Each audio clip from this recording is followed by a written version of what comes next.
Climatology में वाताग्र या front के अंतर्गत हमने अब तक frontogenesis, frontolysis, cold front, warm front, इनका अध्ययन किया। आज हम अध्ययन करेंगे ऑक्यूलेटेड फ्रंट का या अधिविष्ट या संशोधित वाताग्र का। तो अधिविष्ट और संशोधित वाताग्र में क्या होता है? शीत वाताग्र सामान्यतः देखा जाए तो शीत वाताग्र उष्ण वाताग्र की तुलना में अधिक तेजी से आगे बढ़ता है। क्यों? क्योंकि शीत वाताग्र का ढाल भी अपेक्षाकृत तीव्र होता है और उसमें गर्म जो ठंडी वायु राशि है वो तीव्र गति से नीचे बैठती है, तो उष्ण वायु राशि को तीव्र गति से ऊपर उठा देती है, जिसके कारण यह उष्ण वाताग्र की तुलना में तेजी से आगे बढ़ता है। इस प्रकार तीव्र गति से बढ़ता हुआ जो शीत वाताग्र है, जब उष्ण वाताग्र तक पहुंचकर उससे मिल जाता है, तब संशोधित वाताग्र का निर्माण होता है। यानी जब शीत वाताग्र आगे तीव्र गति से बढ़कर उष्ण वाताग्र से मिल जाता है, तो संशोधित या ऑक्यूलेटेड फ्रंट का निर्माण होता है। अब इस फ्रंट की विशेषता क्या है? इस अवस्था में जो गर्म वायु राशि है वो पूर्ण रूप से धरातल से ऊपर उठ जाती है, अर्थात धरातल से उसका संपर्क कट जाता है। धरातल के निकट सिर्फ और सिर्फ शीत वायु राशि का प्रभुत्व स्थापित हो जाता है। अब इसका अगर अपन अध्ययन करते हैं तो मान लो ये उष्ण वाताग्र है, तो उष्ण वाताग्र की सारे क्या होगी? यहाँ पर क्या होगी? गर्म वायु राशि होगी। क्यों? गर्म वायु राशि ऊपर की ओर चढ़ रही है और यहाँ पर क्या है? शीत वायु राशि यानी ठंडी वायु राशि होगी। ठीक है, ये मान लो हम धरातल का अध्ययन करते हैं। अब क्या होगा? जैसे ही क्या होगा? शीत वाताग्र आगे की ओर बढ़ रहा है, तो शीत वाताग्र का ढाल हम देखते हैं इस प्रकार से होता है। तो जब शीत वाताग्र उष्ण वाताग्र से मिल रहा है, तो शीत वाताग्र में हम देखेंगे तो यहाँ पर क्या होगी? ठंडी वायु राशि, क्योंकि ठंडी वायु राशि क्या हो रही है? तीव्र गति से नीचे बैठ रही है, और यहाँ पर इसके ऊपर क्या होगी? गर्म वायु राशि होगी। तो इस प्रकार से हम देखते हैं कि इससे मिलके धीरे धीरे ये क्या करेगी? इस वार्म जो फ्रंट है इसको क्या करती जाएगी? खत्म करती जाएगी। तो ये जो ठंडी वायु राशि है, अब देखो धरातल के निकट अगर हम बात करते हैं तो ये वाला क्षेत्र ये कोल्ड फ्रंट का क्षेत्र हो गया, ये वार्म फ्रंट का क्षेत्र हो गया, और यहाँ पर वाताग्र पूरी तरह से क्षय हो गया। तो इस क्षेत्र पे क्या हुआ? धरातल के निकट सिर्फ ठंडी वायु राशि पाई जा रही है, और जो गर्म वायु राशि है वो पूर्ण रूप से ऊपर उठा दी गई है। धीरे धीरे ये जो कोल्ड फ्रंट है और आगे बढ़ेगा, और इस प्रकार से क्या होगा? धरातल की इतनी ऊंचाई तक केवल और केवल क्या होगा? ठंडी वायु राशि का ही प्रभुत्व स्थापित हो जाएगा, और गर्म वायु राशि का क्षेत्र या उष्ण वाताग्र का क्षेत्र निरंतर क्या होता जाएगा? कम होता जाएगा। इसे ही ऑक्यूलेटेड फ्रंट के नाम से जाना जाता है।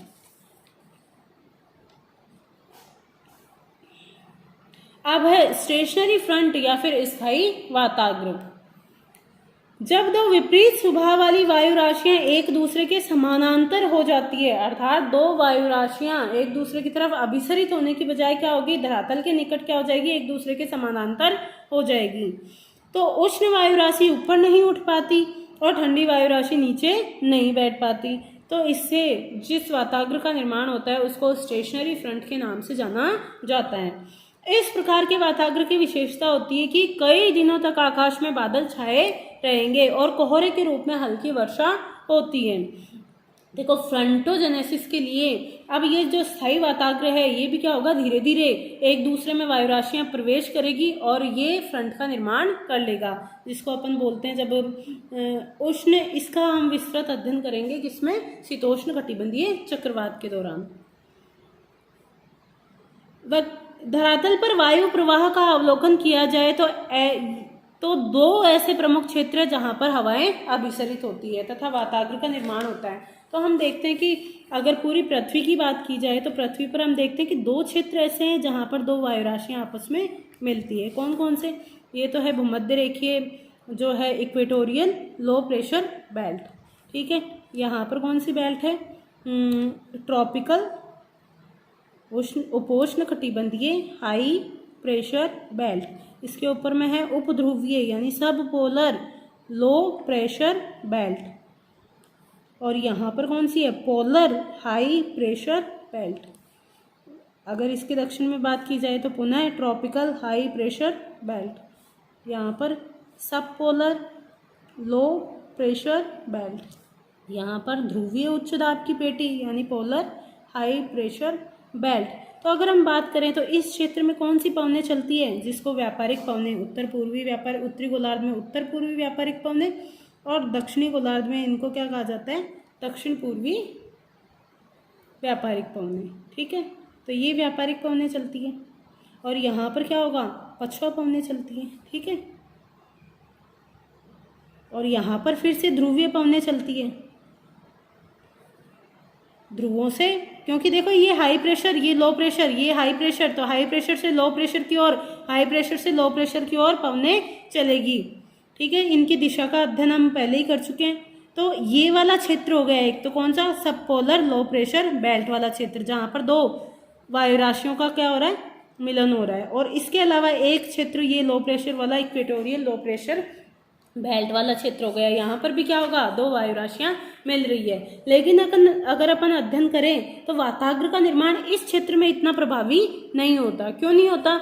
इक्वेटोरियल लो प्रेशर बेल्ट में वाताग्र का निर्माण इसलिए प्रभावी नहीं होता कि इस क्षेत्र में जो दोनों व्यापारिक पवनें मिल रही है, इनके तापमान में ज़्यादा डिफरेंस नहीं होता, क्योंकि दोनों ही कहाँ से आ रही है, उष्ण कटिबंध से आ रही है। तो इसलिए दोनों ही वायु राशियाँ लगभग गर्म होती है, इनके टेम्परेचर में ज़्यादा अंतर नहीं होता, इसलिए यहाँ पर फ्रंटोजेनेसिस इतना प्रभावी नहीं होगा। अब बात की जाए सब पोलर लो प्रेशर बेल्ट पे, तो सब पोलर लो प्रेशर बेल्ट के दक्षिण में उपोष्ण कटिबंध से पछुआ पवनें आ रही है, जिनका टेम्परेचर क्या है, बहुत ज़्यादा है। और इसके उत्तर में पोलर यानी ध्रुवीय क्षेत्रों से ध्रुवीय पवनें आ रही है और इनका टेम्परेचर बहुत ही ज़्यादा कम है। तो यहाँ पर क्या होगा, विपरीत तापमान वाली ठंडी वायु राशि, गर्म वायु राशि, यानी दो अलग अलग तापमान वाली वायु राशियों का अभिसरण हो रहा है। इसलिए ये वो क्षेत्र है सामान्यतः जहाँ पे फ्रंटोजेनेसिस सबसे ज़्यादा प्रभावी होगा, अर्थात वाताग्र का निर्माण होगा। तो इसी क्षेत्र पर वाताग्रों की उत्पत्ति होती है और यही वो क्षेत्र है जहाँ पर शीतोष्ण कटिबंधीय चक्रवात सर्वाधिक आते हैं। इसके साथ ही